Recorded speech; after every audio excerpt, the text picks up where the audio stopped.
Un village niché en plein massif du Queyras.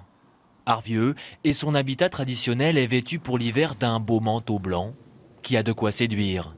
Terrain de jeu idéal des randonneurs.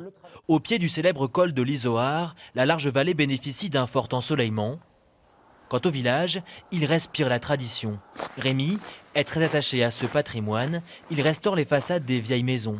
Celle-ci est la plus ancienne, mais aussi la plus visible d'Arvieux, de par sa couleur rose.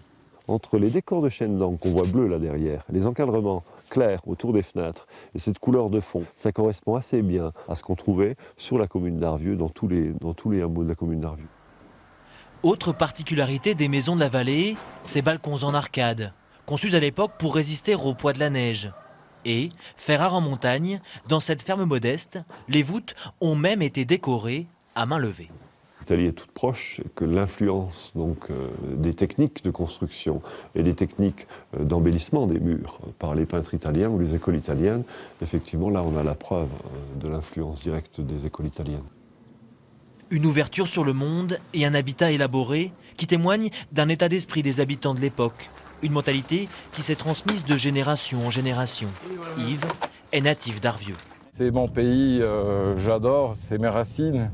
On est là depuis 5 générations, moi je suis la 4e génération du magasin. Et si le seul épicier d'Arvieux parcourt les routes enneigées, c'est par pur esprit de solidarité.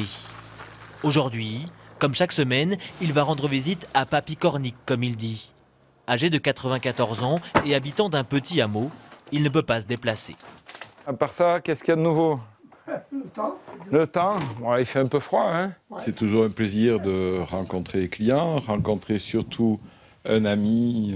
Souvent, quand je viens porter à manger à Papy, on discute une demi-heure, des fois 1 heure, des fois 1/4 d'heure. Et c'est toujours un plaisir partagé tous les deux, je pense.